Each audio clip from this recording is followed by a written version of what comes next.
नमस्कार दोस्तों, आज हम बात करने वाले हैं बिहार स्टेट के बारे में। जो देखिए प्रीवियस ईयर क्वेश्चन है, आज हम टीचिंग एप्टीट्यूड का क्वेश्चन बात करें। टीचिंग एप्टीट्यूड शिक्षण कला आपके एग्जाम में लगभग आर्ट ऑफ टीचिंग पूछा जाता है। 30 क्वेश्चन, लगभग नहीं 30 क्वेश्चन ही पूछा जाता है। तो हम लोग देखिए आज हम बात करेंगे 61 नंबर क्वेश्चन से। हम 60 क्वेश्चन करा दिए पिछले क्लास में, उसका प्लेलिस्ट बना, आप देख लीजिएगा। भारतीय समाज की विशेषता है, भारतीय समाज की विशेषता है।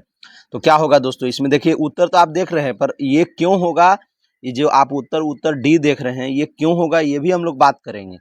और रूढ़िवादी क्यों नहीं होगा, रूढ़िवादी क्या होता है पहले इसको भी समझना है दोस्तों। ये स्टेट 13/9/2023 में पूछा है शिफ्ट 1 में क्वेश्चन। तो रूढ़िवादी क्या होता है? रूढ़िवादी मतलब वैसा सोच जो जिसमें बदलाव नहीं हो रहा है, वैसा सोच जिसमें, जैसे कि लड़कियों को पढ़ाना है अगर मान लिया जाए, तो बहुत सारे गार्जियन तो अब सोच रहे हैं नहीं भाई लड़कियों की भी नौकरी हो रही है, पढ़ा लिखा दो, नौकरी लग जाएगा, आराम से शादी विवाह हो जाएगा। एक तो ये सोच है। कुछ लोग सोच रहे हैं कि नहीं, पढ़ाने से क्या फ़ायदा होगा, नौकरी भी लग जाएगा तो फिर तो अपने ससुराल वालों को देंगे ये सब। तो जब आपका जो सोच है किसी के प्रति आपका बदल नहीं रहा है ना, अगर सोच आपका बदल नहीं रहा है तो रूढ़िवादी हो गया। सोच अगर बदल गया तब तो आधुनिक सोच हो गया। तो रूढ़िवादी यही होता है जब सोच में आपका बदलाव नहीं हो जाता, पुराना सोच को ही आप लेकर के बैठे हैं, पुरानी मानसिकता, वो रूढ़िवादी होता है।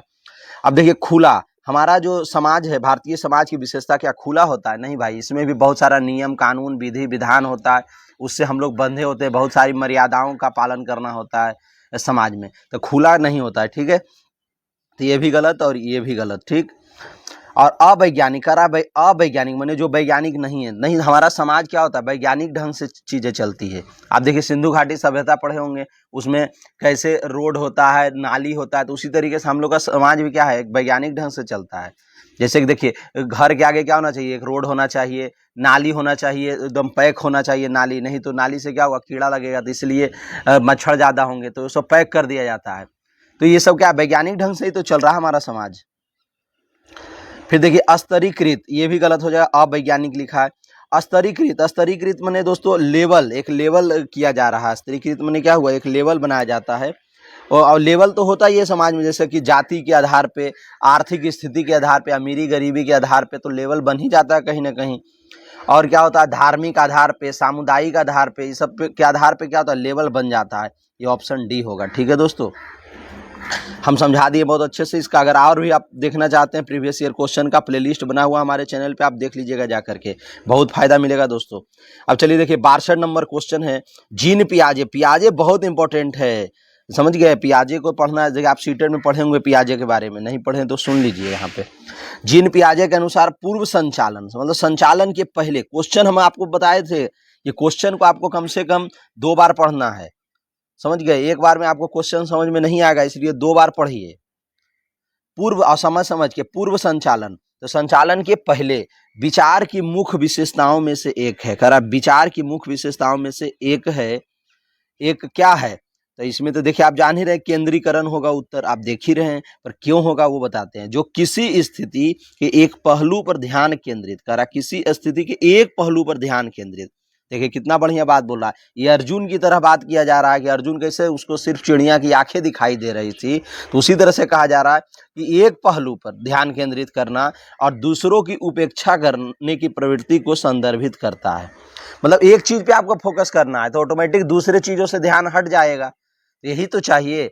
अगर कोई विद्यार्थी पढ़ रहा है तो टीचर के बात भी सुन रहा है, लिख भी रहा है, तो बताइए आप ही कि कितना अच्छे से पढ़ पाएगा। उसको एक बार में क्या चाहिए विद्यार्थी को, कि टीचर का बात ही पहले ध्यान से एकदम सुन ले, समझ गए। तो यही करा विशेषताओं में से। अब देखिए उत्तर पे अब हम चलते हैं कि कैसे उत्तर होगा। ये क्या होगा, निम्न विशेषताओं में से एक, यहाँ पे क्या भराएगा, एक केंद्रीकरण है। क्या होगा दोस्तों, केंद्रीकरण होगा। विकेंद्रीकरण तो होगा नहीं, विकेंद्रीकरण मैंने अलग अलग हो जाना, दो तीन जगह ध्यान होना, उसको कहते हैं विकेंद्रीकरण। कारणता भी नहीं होगा, इसी कारण कुछ मतलब ही नहीं यहाँ पे भरने वाले जगह पे बनेगा। पारगमन, ये भी नहीं होगा। पारगमन जो ऊपर जाकर के, मतलब हम हाई लेवल पे कोई चीज को सोचते हैं, ये भी नहीं होगा। तो केंद्रीकरण विशेषताओं में से एक केंद्रीकरण है। कह भी रहा एक ध्यान करा, एक पहलू पर ध्यान केंद्रित, इसीलिए एक पहलू पर ध्यान केंद्रित के हिसाब से क्या हो जाएगा, केंद्रीकरण। इसलिए बच्चा को कहा भी जाता है कि एक जगह, एक टाइम में एक जगह एक जैसा काम करो। अगर टीचर पढ़ा रहे हैं तो पढ़ो, अगर तुम लिख रहे हो तो एक बार ध्यान से लिख लो, होता है ना। चलिए अब हम आगे चलते हैं दोस्तों। प्रारंभिक बचपन में विकास और देखिए प्रारंभिक बचपन में देखिए शब्दों को भी ध्यान देना है। टीचिंग एप्टीट्यूड ऐसा चीज है ना दोस्तों, इसमें 2-3 चीज को आप फोकस करेंगे तो आपका इजी हो जाएगा। देखिए प्रारंभिक बचपन कह रहा है, क्या कह रहा है? प्रारंभिक बचपन माने बचपन का जो एकदम शुरू वाला जो स्टेज होता है वो में विकास। विकास अब यहाँ पे भरने वाला है, तो विकास क्या होता है? धीमा होता है। देखिए यहाँ पे उत्तर तो दे रहा है ये बी वाला। विकास क्या होता है? यहाँ भर दीजिए, धीमा होता है और सोच कुछ हद तक अहम केंद्रित। हाँ, बच्चा थोड़ा सा अहम केंद्रित होता है, अपने आप के बारे में दिन रात सोचता है, तो अहम केंद्रित भी हो गया, चलो ठीक है भैया। जबकि मध्य बचपन में यही जब थोड़ा सा बड़ा हो जाता है बच्चा, मध्य बचपन में थोड़ा सा बड़ा मैंने बाल्यावस्था आप मान करके चलिए, में विकास का रहा स्थिर है। विकास क्या है? स्थिर है। और तार्किक सोच है, कैसा? तार्किक। जब बच्चा थोड़ा सा बाल्यावस्था में आता है तो सोच तार्किक तो होने ही लगता है और स्थिर हो जाता है। बात समझ रहे हैं ना? अब विकास थोड़ा सा स्थिर हो जाता है। आप देखते होंगे बच्चा 1 से 5 साल का बच्चा बहुत जल्दी उसका शरीर का विकास करता है, समझ गए? पर यही बच्चा को अगर आप देखिएगा कि 6 से 11 साल वाला बच्चा को धीरे धीरे शरीर विकास करता है, फिर जैसे ही 11 से आगे जाता है किशोरावस्था में, तो फिर से शरीर का उसका विकास तेजी हो जाता है। तो वही चीज है, इसको थोड़ा सा अच्छे से आप समझ लीजिए, हम समझाने का प्रयास कर दिए हैं, ठीक है। अब बचपन में देखिए यहाँ पे देखिए क्या लिख रहा है? स्थिर। तो स्थिर तो होता नहीं है। आप यहाँ पे देखिए अगला ऑप्शन को आप कैसे काटेंगे वो समझिए थोड़ा सा। कह रहा बचपन में विकास, कह रहा प्रारंभिक बचपन में विकास धीमा। धीमा तो ठीक है, स्थिर हो जाता है क्या? स्थिर नहीं होता है, दोनों जगह स्थिर है, तो स्थिर तो हम गलत कर देंगे पहले ही। अब होगा यही दोनों में, ए और बी में, ठीक है। स्थिर बच्चा का विकास थोड़ी स्थिर हो जाता है, तो अब यही चलेंगे। अब देखिए इसमें देखिए ये वाले में कह रहा है दूसरे नंबर में तार्किक। तो छोटा बच्चा को तार्किक सोच हो सकता है, आप खुद सोचिए, तार्किक सोच तो होगा नहीं, तो पहले हम इसको भी काट देंगे। अब देखिए यही कुछ हद तक सही होगा बी, तो इसलिए हम लोग बी को उत्तर मारेंगे। हम देखिए बहुत अच्छे समझाए हैं आपको।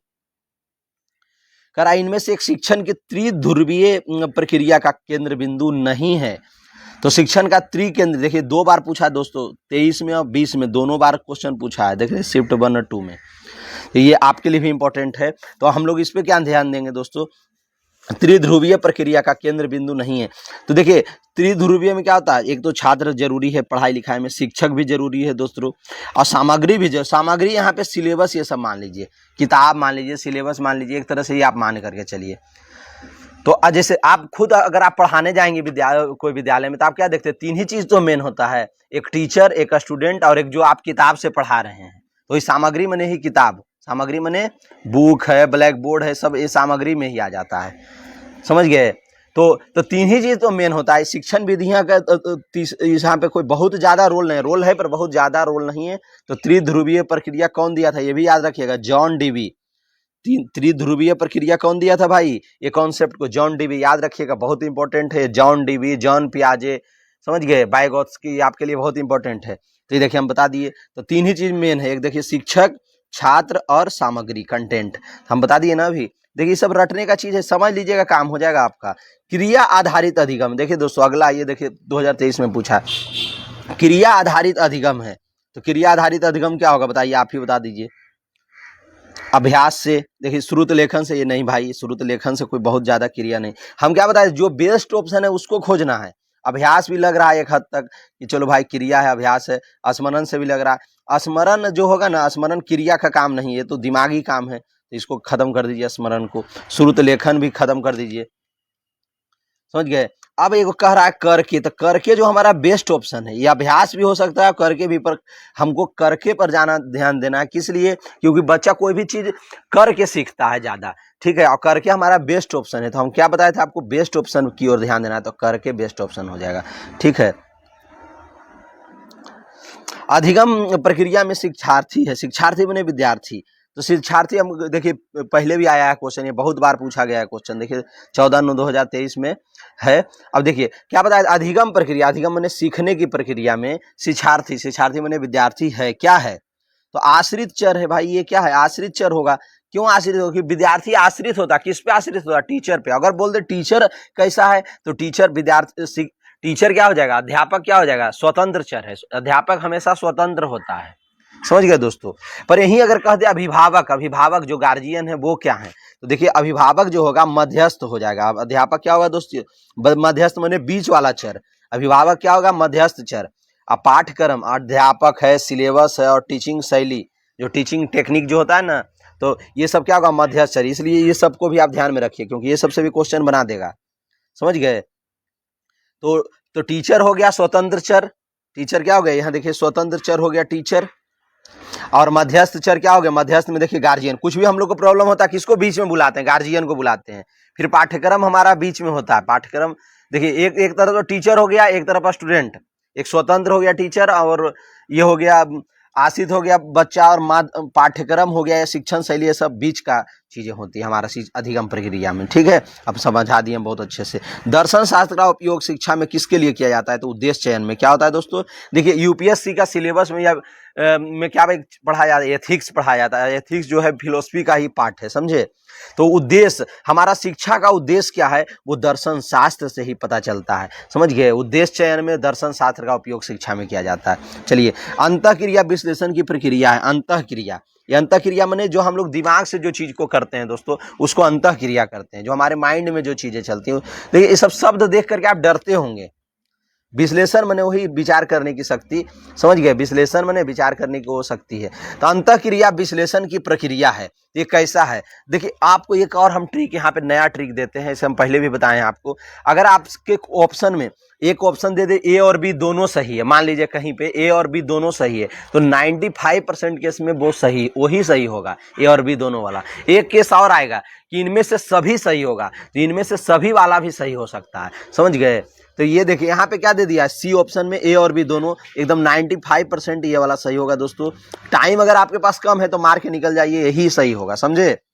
पर अगर आपके पास टाइम है तो थोड़ा सोच करके पढ़ लीजिए। अगर आपको कुछ समझ में नहीं आ रहा, फिर भी आप क्या मार दीजिए, ए और बी दोनों वाला मार दीजिए।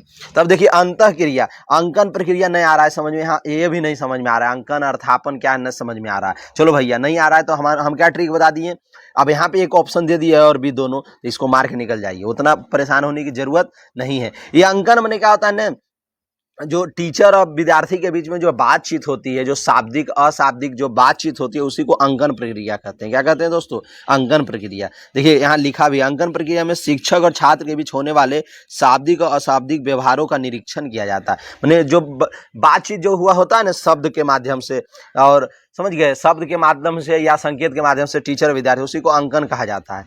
तो यहाँ अंकन अर्थापन है, तो वही उसका अर्थ निकालना है। तो समझ गए दोस्तों, ये आप समझ रहे होंगे। तो यहाँ पे सी ऑप्शन हो जाएगा, आप ये तो दोनों जरूरी है अंतःक्रिया विश्लेषण में, ठीक है। अब अधिगम प्रकृति क्या है, अधिगम प्रकृति बताइए दोस्तों, अधिगम प्रकृति क्रिया क्या है। अधिगम, अधिगम माने सीखने की प्राकृतिक क्रिया क्या है। अधिगम माने सीखना, सीखने की प्राकृतिक क्या, नेचुरल चीजें क्या है सीखने का। तो क्या होगा, तो देखिए शिक्षार्थी का, नहीं भाई जरूरी थोड़ी कि विद्यार्थी सीखेगा, गलत। व्यक्ति का कोई बहुत जरूरी नहीं है, शिक्षक का ये भी गलत। जीवित प्राणी का, हम क्या बताएं, जो बेस्ट ऑप्शन है उसको खोजिए। तो जीवित प्राणी का सीखने की जो प्राकृतिक क्रिया है, जीवित प्राणी जब तक व्यक्ति जिंदा होता है तब तक सीखता है। देखिए पहले भी एक क्वेश्चन आया, प्रीवियस सेट में भी आया है, तो 2023 का ये क्वेश्चन है शिफ्ट 1 में। जो सीखने की जो प्रक्रिया है दोस्तों, ये जीवन भर चलता है। देखिए यहाँ लिखा, अधिगम एक प्राकृतिक क्रिया है जो जीवित प्राणियों में होती है। बूढ़ा भी आप हो जाएंगे, कुछ ना कुछ सीखते रहेंगे, अगर आप सीखने की चाह रखते हैं तो। देखिए आज के डेट में बहुत सारे बूढ़े लोग हैं, मतलब वो भी क्या कर रहे हैं, मोबाइल चलाना सीख गए हैं, कंप्यूटर चलाना सीख गए हैं, जैसा जरूरत होता है। पर क्या वो 10 साल पहले वो नहीं जानते थे, तो वही चीजें हैं। तो सीखने की प्रक्रिया जीवित प्राणी का, मतलब जब तक व्यक्ति जिंदा रहता है तब तक सीखता रहता है, समझ गए। कोई एक आदमी के लिए नहीं कि भाई यही सीखेगा, विद्यार्थी का ही सीखने का काम है, आप समझ गए होंगे। चलिए, अधिगम प्रक्रिया का अंतःक्रिया घटक क्या बताए थे, अंतःक्रिया जो होता है माइंड से होता है। इसमें देखिए एक ऑप्शन आ गया, इसमें सभी, हम अभी आपको ट्रिक दिए थे दोस्तों कि इसमें जो सभी होगा वही 95% केस में वही उत्तर सही होगा। ये तो हमको 100 बोलना चाहिए, पर हम 95 बोल करके चलते हैं, क्योंकि अगर आपके पास टाइम कम है, पढ़ नहीं पा रहे हैं, समझ नहीं पा रहे, तो चुपचाप आंसर डी मार के निकल जाइए, आपका सही होगा। पर अगर आपके पास टाइम है तो थोड़ा सा पढ़ करके समझ लीजिए। अधिगम प्रक्रिया का अंतःक्रिया, मतलब जो आप सीखते हैं उसका अंतःक्रिया, मतलब जो माइंड से जो चीजें होती है, उच्च स्तर सोच, ठीक है। चलिए भैया, स्मृति भी ठीक है, ध्यान भी ठीक है, तो इसमें सही हो जाएगा। चलिए अब 71 में चलते हैं दोस्तों। इसमें के करा 71 नंबर में, एक सामाजिक कौशल सहयोगी कार्य योजना से विकसित नहीं होती है। इनमें से एक सामाजिक कौशल सहयोगी कार्य योजना से विकसित नहीं होती है, बताइए कौन सी नहीं होती है। तो इसमें देखिए दोस्तों कह रहा है सुनना। चलिए भाई जो इसमें देखिए क्वेश्चन समझिए, कभी कभी क्या होगा ना, क्वेश्चन आपको समझ में एक बार में नहीं आएगा, कुछ टेक्निकल वर्ड जो होते हैं वो आपको फंसा देंगे, तो यहाँ वही आपको इसमें फंसाया है। देखिए सामाजिक, सामाजिक माने समाज, कौशल माने जो कुछ हम लोग सीखते हैं उसको कौशल कहते हैं, ठीक है। कौशल को इंग्लिश में स्किल बोला जाता है, समझ गए कि नहीं। अब तो आप स्किल समझ ही रहे हैं। अब एक सहयोगी माने सहयोग करना, कार्य योजना माने प्रोजेक्ट, कार्य योजना माने प्रोजेक्ट, समझ गए ना, जो बच्चों को प्रोजेक्ट दिया जाता है। तो कह रहा है सामाजिक कौशल सहयोगी कार्य योजना। मान लीजिए कि एक समाज के स्तर पे कोई एक प्रोजेक्ट मिला कि तुम लोग मंदिर मंदिर जा करके घूमो और उसमें पता करो कि कितने पेड़ पौधे हैं, कि अलग अलग तरह के पेड़ पौधे हैं, इस तरह का आप कोई प्रोजेक्ट दिए बच्चों को, तो इस समाज में जाके बच्चे पेड़ पौधे को देखेंगे। तो वही उसमें क्या होगा, ये प्रोजेक्ट जब भी दिया है तो अकेले का नहीं देना चाहिए, उसमें 4-5 लोग को दे दीजिए। ऐसे अकेले भी प्रोजेक्ट मिलता है, पर 4-5 लोग को दीजिएगा तो बहुत कुछ सीखने को मिलता है। तो वही चीज कह रहा है, तो कह रहा उससे विकसित नहीं होता है। तो सुनना, अब देखिए जब समाज में तो भाई सुनना ही पड़ेगा, ठीक है। सहयोग की भी भावना होगी जब हम साथ में, ऑप्शन में भी क्वेश्चन में बोल रहा है सहयोगी कार्य योजना, तो सहयोग तो करना ही पड़ेगा, चलो ठीक है। अगर विकसित नहीं होती है, क्वेश्चन क्या कह रहा है, नहीं होती है। अब प्रतिस्पर्धा ये भी हो सकती है, क्योंकि प्रतिस्पर्धा भी होता है कि उससे बेहतर हम करेंगे, समझ गए। तो कहीं न कहीं जब हम लोग समाज में काम करते हैं प्रतिस्पर्धा की भावना भी होती है। प्रोत्साहन बहुत ज़्यादा उसमें नहीं मिलता है, प्रोत्साहन बहुत ज़्यादा उसमें नहीं मिलता है, समझ गए। तो जहाँ पे प्रतिस्पर्धा आएगा वहाँ प्रोत्साहन की बात बहुत अच्छे से नहीं आ पाती। चलिए अब यहाँ पे बात आप समझ गए दोस्तों, तो डी होगा। कह रहा कौन सा नहीं होता, प्रोत्साहन। अब चलिए आगे समझते हैं, सहकारी अधिगम। अब देखिए यहाँ पे सहकारी से आप डर जाते हैं। सहकारी माने साथ में, सह माने साथ और कारी माने साथ में मिलके काम करना। सहकारी माने साथ में मिलके काम करना, तो कितना आसान शब्द को ही आप पकड़ लीजिए ना। सहकारी, सह माने साथ और कारी माने काम करना, साथ में मिलके काम करना, मतलब साथ में मिलकर काम करने वाला। अधिगम माने सीखने की सर्वाधिक करा, सर्वाधिक ये भी ध्यान देना है, सर्वाधिक महत्वपूर्ण गुण है। तो एक प्रभावी अधिगम भी लग रहा है, हो सकता है, चलो भैया इसको भी मान लेते हैं। सकारात्मक अंतर्निर्भरता ये भी लग रहा है, देखिए सहयोग भी लग रहा है, श्रम का विभाजन भी लग रहा है, चारों सही है, समझ गए। इसीलिए हम आपको सिखाएंगे चारों ऑप्शन पढ़िएगा, क्योंकि टीचिंग एप्टीट्यूड है, इसमें एक से ज्यादा भी उत्तर सही होगा, पर उसमें बेस्ट ऑप्शन जो है उसको खोजना है। और यहाँ पे आप देख रहे होंगे दोस्तों, यहाँ पे आप देख रहे हैं एक चीज को कि सर्वाधिक बोल रहा है कि सर्वाधिक महत्वपूर्ण, तो सर्वाधिक इसमें महत्वपूर्ण क्या होगा, सहकारी बोल रहा है। सहकारी, सहकारी से क्या होगा, सहकारी माने सहयोग, तो सहयोग इसमें सबसे ज्यादा इंपॉर्टेंट होगा, समझ गए। ऐसे तो चारों लग रहा है सही है, पर सहयोग ज्यादा इंपॉर्टेंट होगा क्वेश्चन, ठीक है। अब आगे चलते हैं। अब देखिए सीखने का उपयुक्त अर्थ है, सीखने का जो उपयुक्त अर्थ है, जो सबसे बेस्ट ऑप्शन, इसमें भी क्या खोजना है, जो बेस्ट ऑप्शन है। ये ना कि आगे वाला मिल गया ज्ञान का समावेश और इसको टिक मार के निकल गए, गलत हो जाएगा आपका। सारा ऑप्शन चेक कीजिए, ये सब ट्रिक है हमारा। और देखिए कितना इंपॉर्टेंट है, 24 में पूछा, 20 में, 20 में, देख रहे हैं। देखिए 9 को पूछा, फिर 10 को, एकदम लगातार पूछ दिया है। तो कितना इंपॉर्टेंट क्वेश्चन है आपके लिए दोस्तों। तो हाँ, अब इसको समझेंगे। सीखने का उपयुक्त, ज्ञान का समावेश भी लग रहा है, ठीक है, चलो ठीक है। व्यवहार का परिमार्जन ये भी ठीक लग रहा है, व्यक्तिक समायोजन ये भी ठीक लग रहा है, कौशल का अधिग्रहण ये भी ठीक लग रहा है। तो अब हम लोग देखिए दोस्तों, इसमें क्या करेंगे, जो बेस्ट ऑप्शन है उसको खोजेंगे। बेस्ट ऑप्शन कैसे मिलेगा, ज्ञान का समावेश। तो अगर आप, हाँ अब यहाँ पे हम अपने तरीके से बता रहे हैं आपको, अगर आपके पास ज्ञान का समावेश, आप ज्ञान बहुत ज्यादा रखें, तो क्या आपको लग रहा है सीख गए ज्ञान रखने। आप ज्ञान पूरा रखे हैं कि मोटरसाइकिल ऐसे चलता है, ऐसे होता है, रोटी बनाना जान रहे हैं बहुत अच्छे से कि ऐसे ऐसे करेंगे, तो क्या ज्ञान रखने से थोड़ी करके सीखा जाता है। तो पहला ऐसे ही गलत हो गया, समझिए। बेस्ट ऑप्शन खोजेंगे। अब व्यवहार का परिमार्जन, व्यवहार का परिमार्जन देखिए दोस्तों, ये कुछ हद तक सही लग रहा है, समझ गए। तो व्यवहार का परिमार्जन, जो हम कोई चीज सीखते हैं उसमें हमारा व्यवहार में भी परिवर्तन होता है। मान लीजिए आज 10 दिन पहले मोटरसाइकिल नहीं जानते थे चलाना, अब क्या हो गया, अब 10 दिन से सीख रहे हैं, तब धीरे धीरे क्या हो रहा है, चलाना सीख गए। तो ये आपका व्यवहार में परिमार्जन हो रहा है, परिमार्जन माने वृद्धि, उसमें विकास हो रहा है, ठीक है। तो ये सही हो जाएगा। तो सीखने का यही तो अर्थ होता है कि आप उसका, अब बच्चा को आप उसे हिंदी पढ़ना सिखाए या इंग्लिश पढ़ना सिखाए, और बच्चा 10 दिन के बाद धीरे धीरे पढ़ रहा है, तो उसका व्यवहार में परिवर्तन आ रहा है। तो वही तो मेन चीज तो यही है। व्यक्तिगत समायोजन ये नहीं होगा, ठीक है, बेस्ट नहीं होगा। पर्सनल एडजस्टमेंट नहीं होना चाहिए। कौशल का अधिग्रहण, सिर्फ कौशल का अधिग्रहण करने से नहीं होगा, उसका परिमार्जन, व्यवहार में भी वो चीजें आनी चाहिए, ठीक है। तो चलिए अब समझ गए दोस्तों। अब हम लोग आगे चलते हैं। कह रहा है मौलिक रूप से शिक्षण अधिगम प्रक्रिया को इनमें पूरा किया जाता है। मौलिक रूप से शिक्षण अधिगम प्रक्रिया को इनमें पूरा किया जाता है। कह रहा है पूरा करना।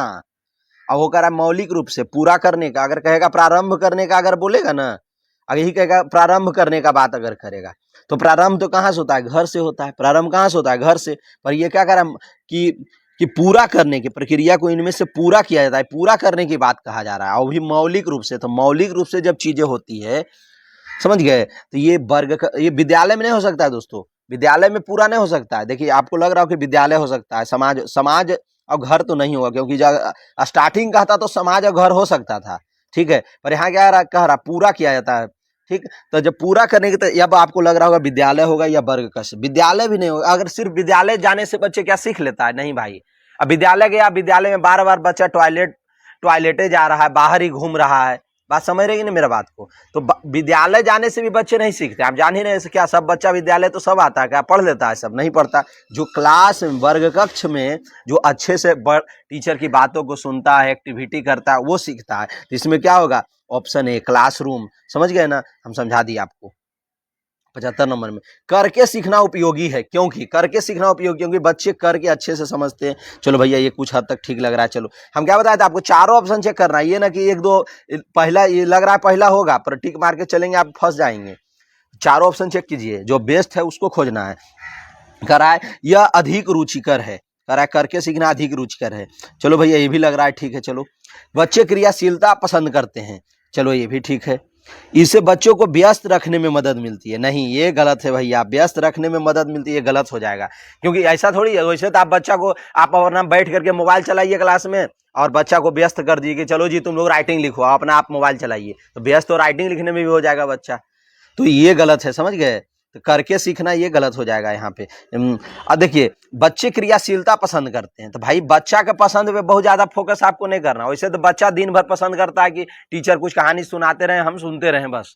तो बच्चा का पसंद का ध्यान रखना, पर बहुत ज्यादा नहीं ध्यान देना है, ठीक है। तो ये भी गलत हो जाएगा। अब चलिए देख रहे हैं आप कैसे हमको छांटना है बेस्ट ऑप्शन की ओर कैसे जाना है, वो देखिएगा। बच्चे करके अच्छे से समझते हैं। अब देखिए यहाँ पे यह अधिक रुचिकर है, तो रुचि वही वाला बात आया कि ज्यादा रुचि होगा तो बच्चा को हो सकता है कुछ बच्चा को करके सीखने में नहीं रुचि होता है, तो ये कोई जरूरी नहीं है, या उसका रुचि के हिसाब से, पसंद के हिसाब से हमको ज्यादा नहीं चलना है, समझ गए? तो ये भी गलत हो जाएगा। अब बच्चे करके अच्छे से समझते हैं, हाँ ये देखिए ठीक है। बच्चा को आप कोई चीज करा करके बताते हैं कि तुम खुद से करो जी, तो वो अच्छे से समझता है, तो ये बेस्ट ऑप्शन हो जाएगा, समझ गए? ये एकदम पॉजिटिव भी है और बेस्ट भी है। अब आगे चलते हैं दोस्तों 76 में। सीखने की गति निर्भर करती है, सीखने की गति निर्भर करती है किस पर? अध्येता की रुचि पर। अध्येता माने जो पढ़ने वाला है, अध्ययन करने वाला को अध्येता कहते हैं। सीखने की गति रुचि पर, चलो ठीक है ये भी लग रहा है। अध्येता द्वारा विषय जिज्ञासा, हाँ अध्येता विषय जिज्ञासा माने विषय को सीखने की जो इच्छा, तो उसको जिज्ञासा बोलते हैं, चलो ये भी ठीक है। अध्येता की प्रेरणा पर, उपयुक्त सभी पर। हम क्या एक ट्रिक आपको बताए थे कि जिस ऑप्शन में आ जाएगा कि उपयुक्त सभी पर, तो आपका सभी हो जाएगा। क्या हो जाएगा? एकदम 95। देखिए आ गया ना ऑप्शन डी। तो देख रहे हैं हमारा ट्रिक एकदम बार बार आपको काम कर रहा है, इसीलिए सभी पे। अब आपको उतना समझ में नहीं आ रहा, ऑप्शन डी मार के निकल जाइए, उपयुक्त सभी वाले, समझ गए? अब चलिए कह रहा है वाइगोत्स्की की, अब देखिए 77 नंबर क्वेश्चन में है दोस्तों, वाइगोत्स्की के सिद्धांत में विकास के किस पहलू की उपेक्षा, उपेक्षा माने मतलब उसका महत्व नहीं दिया जाता। अपेक्षा उपेक्षा, उपेक्षा माने महत्व नहीं दिया जाता है। वाइगोत्स्की बहुत इंपॉर्टेंट है आपके लिए। वाइगोत्स्की सामाजिक और सांस्कृतिक विचारधारा दिए थे। तो देखिए कह रहा उपेक्षा की जाती है, माने उसका ध्यान नहीं दिया जाता है, निगेटिव सेंस में है। समझ गए? उपेक्षा, उपेक्षा माने क्या होता है? मतलब ध्यान नहीं देना। आप समझ रहे होंगे मेरा बात। तो देखिए वाइगोत्स्की तो सामाजिक का बात करते ही है और सांस्कृतिक की भी बात करते हैं, कह रहा है, समझ गए? अब कह रहा है कि देखिए सामाजिक और सांस्कृतिक जब आएगा तो समाज में भाषा भी चलता है, तो भाषा भी, जैविक की बात नहीं करते हैं, इसीलिए कहा जाता है जैविक की उपेक्षा किया जा रहा है। उपेक्षा माने उसका ध्यान नहीं दिया जा रहा है। तो वाइगोत्स्की कभी भी जैविकता की बात नहीं करते, बायोलॉजिकल की बात नहीं करते हैं, ठीक है दोस्तों। चलिए अब आगे चलते हैं। सीखना के संदर्भ में कौन सा विकल्प सत्य है? सीखने के संदर्भ में, सीखना व्यवहार परिवर्तन क्या होता है? देखिए सीखना के संदर्भ में कौन सा विकल्प असत है? असत माने गलत है, क्या है? निगेटिव। देखिए ध्यान दे दिया, असत माने गलत है। तो सीखना व्यवहार परिवर्तन को कहा जाता है, चलो ये तो ठीक ही है भैया। चलिए सीखने के कारण व्यवहार में परिवर्तन, अभ्यास, अनुभूति के, ये भी चलो ठीक है। हमको कहना है कौन सा गलत है? तो गलत हम लोग खोजेंगे इसमें। अब देखिए सीखने में, अब देखिए अगला ऑप्शन है सी वाला, सीखने में व्यवहार में अपेक्षाकृत स्थायी परिवर्तन होता है। हाँ ये भी ठीक है, धीरे धीरे परिवर्तन। अपेक्षाकृत माने पहले कम होता था, अब जैसे जैसे बच्चा सीख रहा है तो धीरे धीरे ज्यादा हो रहा है, तो ये भी चलो ठीक है। क्या आप कह रहा है इनमें से कोई नहीं, तो तीनों तीनों तो सही होगा, तो यही ना होगा कि, समझ गए, कह रहा था सत्य कौन है, तो ऑप्शन डी हो जाएगा। अधिगम प्रक्रिया में व्यक्तिक मतभेद को कम से कम महत्व दिया जाता है। व्यक्तिक मतभेद, जो पर्सनल जो चीजें होती है उसमें किसमें महत्व, व्यक्ति मतलब जो आपका इंडिविजुअल, देखिए इसका इंग्लिश, जब आप व्यक्ति मतभेद नहीं आ रहा है समझ में तो इसका इंग्लिश पढ़ जाए, आपके एग्जाम में इंग्लिश हिंदी दोनों में दिया रहेगा। इंडिविजुअल डिफरेंसेज लिखा हुआ है ना, हर व्यक्ति का अपना अपना अलग अलग सोच विचारधारा आदत संस्कार होता है, तो उसी को व्यक्तिक मतभेद कहता है। ठीक है, जो अलग अलग आदत संस्कार विचारधारा है ना उसी को कहा जाता है, हर व्यक्ति का अलग अलग होता है, तो उसी को ये कहा जाता है। तो देखिए आदर्शवाद में होता है, क्या होता है दोस्तों, आदर्शवाद में, इसका आपको कॉन्सेप्ट जाना हो। अब क्यों होता है ये आदर्शवाद में, मान लिया जाए हम अपना आदर्श बनाए विवेकानंद, क्योंकि हमको विवेकानंद की तरह बनना है या कोई हीरो की तरह, समझ गए, तो क्या होता है उसमें जो आदत है वो हमारे अंदर गलत आदत भी है, तो हमको धीरे धीरे क्या करना पड़ेगा, सुधारना पड़ेगा। हमारे अंदर क्या आदत है इससे मतलब नहीं है, पर अगर हम किसी को आदर्श माने हैं तो हमारे अंदर का आदत को खत्म करके हमको अगले के जैसा बनना है। इसीलिए कहा जाता है कि आदर्शवाद में ये व्यक्तिक मतभेद, जो आपका क्या आदत है उससे कोई लेना देना नहीं होता है, क्योंकि आपको आदर्श जिसका आप माने फिर अपना आदत को छोड़ करके अपना नया आदत बनाना पड़ेगा उस व्यक्ति के जैसा जिसके बारे में आप सोच रहे हैं। तो ये समझ गए, जिसका आप आदर्श मानते हैं जिसको भी। चलिए अब आगे चलते हैं। प्रभावी शिक्षण प्रदर्शित होता है। देखिए दोस्तों प्रभावी शिक्षण प्रदर्शित होता है, तो ये कैसे होता है, स्मरण और पुनरुत्पादी, मतलब प्रभावी शिक्षण जो बेहतर ढंग का शिक्षण, प्रभावी माने जिस शिक्षा का प्रभाव पड़े, पॉजिटिव प्रभाव पड़े, तो स्मरण, स्मरण आएगा निगेटिव शब्द है, स्मरण में याद करना, रटाना नहीं भाई, रटाने उठाने से प्रभावी शिक्षण नहीं होगा, समझ गए। तो पहला तो ऐसे स्मरण आ जाए कहीं पे, रटने रटाने की बात आ जाए टीचिंग एप्टीट्यूड में, तो पहले ही उसको गलत मानिए। तर्क करने की योजना द्वारा, चलिए कुछ हद तक लग रहा है सही है, तर्क करने की योजना, ठीक है। संबंधित समस्या का समाधान, संबंधित समस्या का समाधान, हाँ कोई समस्या आया उसका बच्चा समाधान कर रहा है, तो ये सबसे बेस्ट हो सकता है। क्या हो सकता है, अब देखिए एक और आ रहा है, परीक्षा में उच्चतम अंक। देखिए कोई बच्चा में, कोई विद्यार्थी को उच्चतम अंक ये सब के लिए हम लोग नहीं पढ़ाते हैं, वो ओरिजिनल चीज नहीं है, पर गार्जियन लोग ज्यादा उसी पे फोकस करते हैं, पर वो ओरिजिनल पढ़ाई नहीं। अंक की बात कर दे, कंपटीशन की बात कर दे, रटाने की बात कर दे, ये सब तुरंत गलत कर दीजिएगा, ठीक है। अब आया बी और सी में हम लोग फंसेंगे, तो बी सी में भी जो बेस्ट है समस्या का समाधान, ये ज्यादा। देखिए तर्क करने में सिर्फ तर्क करना है, बड़ी तर्क तो हम निगेटिव पॉजिटिव दोनों तरीके से कर सकते हैं, हमारा तर्क गलत भी हो सकता है, तो तर्क करने से प्रभावी शिक्षण नहीं हो सकता है। लग रहा है सही पर यह भी गलत हो जाएगा। अब बचा लास्ट सी, समस्या का समाधान करके, कोई समस्या आया उसका हम समाधान अगर कर दे रहे हैं, वो विद्यार्थी अगर कर दे रहा है, तो वो ओरिजिनल पढ़ाई है। क्या है, वो ओरिजिनल पढ़ाई है, वो ओरिजिनल प्रभावी शिक्षण होता है। चलिए अब आगे चलते हैं दोस्तों। महायान के अनुसार, देखिए अब यहाँ पे आ गया, आपको लग रहा होगा ये तो इतिहास का बात है, नहीं यहाँ भी काम आता है। महायान के अनुसार क्या है, हीनयान महायान, बौद्ध धर्म के चीज है, ये दो भाग में बटे हैं, हीनयान महायान। तो देखिए यहाँ पे अब इसका क्या होगा, अधिकतर मनुष्यों के लिए निर्वाण मार्ग अकेले ढूंढना मुश्किल है, इसका ये ऑप्शन भी हो जाएगा दोस्तों। क्यों होगा, क्योंकि देखिए महायान का सिद्धांत है ये, तो ये चीज को आपको जानकारी होना चाहिए, ठीक है। ये तो ये आपको जानने की जरूरत है इसमें। अब चलिए आगे चलते हैं। ज्ञान मीमांसा का अर्थ है, देखिए अब 82 नंबर में दोस्तों, ज्ञान मीमांसा, ज्ञान माने ज्ञान हो गया, मीमांसा माने कह रहा है, ज्ञान मीमांसा माने प्रकृति का अध्ययन, तो यहाँ तक ज्ञान से ज्ञान बना दिए, ज्ञान अज्ञान का प्रकृति, मीमांसा माने प्रकृति, ज्ञान की प्रकृति का अध्ययन, समझ गए। एक मानव, मानव तो होगा नहीं क्योंकि ऑप्शन क्वेश्चन में दिया है ज्ञान, तो पहला गलत ऐसे हो जाएगा। मूल्य, मूल्य की प्रकृति गलत हो जाएगा, ज्ञान जब दे दिया है ज्ञान मीमांसा, तो उसमें मूल्य कहाँ से आएगा, बाल विकास भी नहीं होगा, तो ऑप्शन सी कितना इजी है, आराम से मार के चले, क्योंकि ज्ञान मीमांसा मैंने ज्ञान की प्रकृति का अध्ययन, तो खुद 2020 में क्वेश्चन पूछा है दोस्तों। प्रत्येक शिक्षार्थी अपने में अनोखा का अर्थ है, देखिए अब यहाँ पे ध्यान दीजिएगा दोस्तों, प्रत्येक शिक्षार्थी मैंने विद्यार्थी अपने आप में अनोखा, ठीक है। हाँ हर विद्यार्थी का अलग अलग क्षमता, अलग आदत है, अलग संस्कार है, अलग सीखने की प्रवृत्ति है, क्षमता है, समझ गए, तो सही बात है। पर इसमें देखिएगा कोई भी दो शिक्षार्थी, इसका अर्थ निकालिए कि कोई भी दो शिक्षार्थी मतलब विद्यार्थी अपनी योग्यता, रुचि और गुणों में से एक जैसे नहीं होते हैं, ठीक है भाई, एक जैसा तो नहीं होगा, सबका अलग अलग नियम कानून सब कुछ होता है, आदत होता है, तो ऑप्शन ए सही होगा, ठीक है दोस्तों। कह रहा है कि सभी शिक्षार्थी नहीं, कोई नहीं, पढ़ लीजिएगा, इसका ऑप्शन ए सही होगा, समझ गए दोस्तों। अब चलिए अब आगे हम लोग चलते हैं 83 के बाद 84 में। देखिए कह रहा है कि देखिए 84 में आप देखिएगा,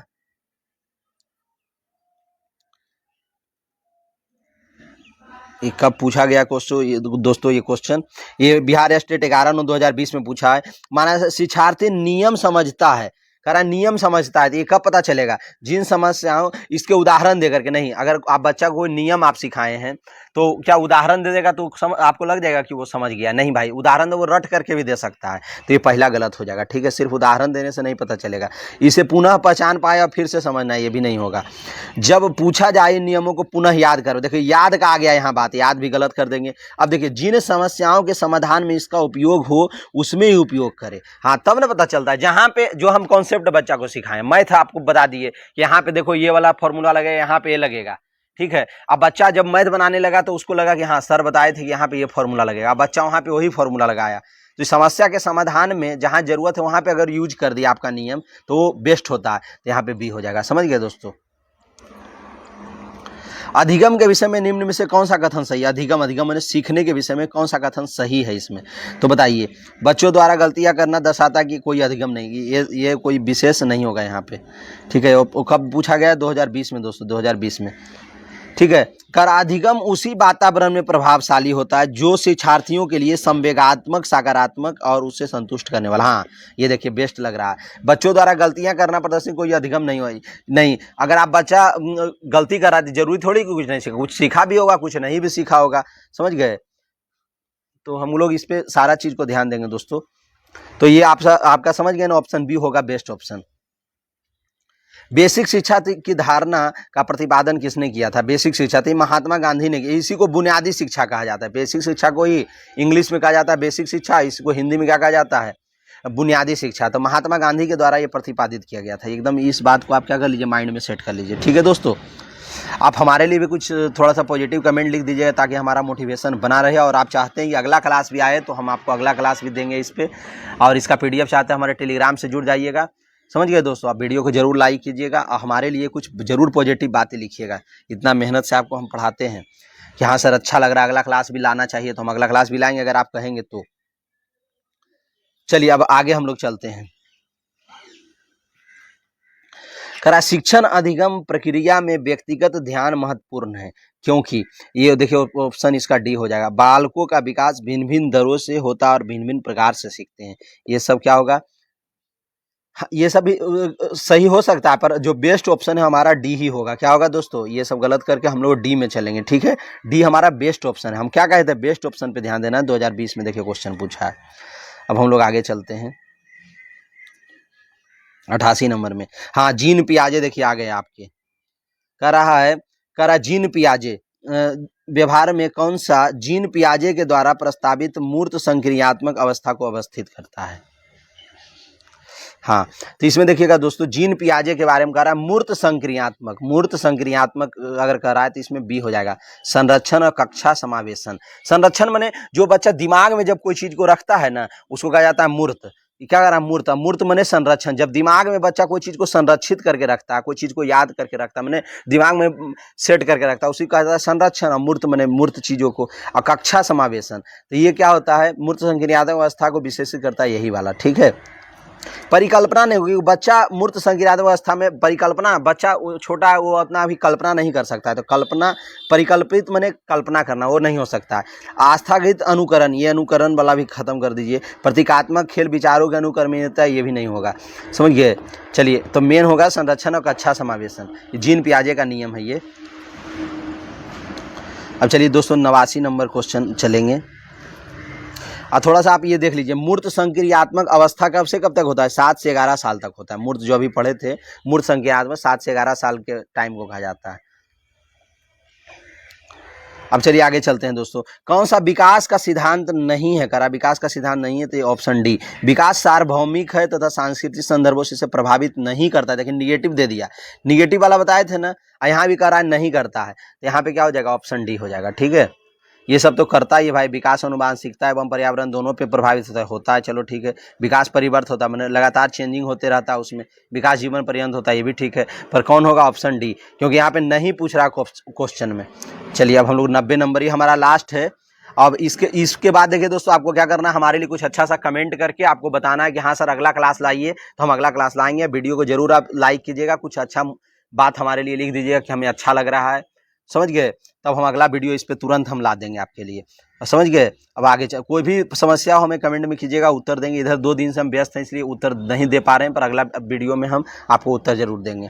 निम्नलिखित में से किस मनोवैज्ञानिक ने बच्चों के ज्ञान के सक्रिय जिज्ञासु के रूप में देखते हुए उनके चिंतन पर सामाजिक एवं सांस्कृतिक वस्तुओं के प्रभाव को महत्व दिया? ये देखिए, सामाजिक संस्कृति बात कहीं भी आ जाए दोस्तों, सामाजिक और सांस्कृतिक की बात हो जाए, वाइगोत्स्की माइंड में आप सेट कर लीजिए, ये ट्रिक हमारा याद कर लीजिए आप दोस्तों, कि कहीं पर भी सामाजिक संस्कृति की बात जब आ जाए ना, वहाँ पे वाइगोत्स्की अगर दिया है तो समझिए वाइगोत्स्की होगा। देखिए सामाजिक एवं सांस्कृतिक आ गया ना, जैसे ही ये चीज आ गया तो वाइगोत्स्की, आप फटाक से एकदम ट्रिक मार दीजिए, एकदम माइंड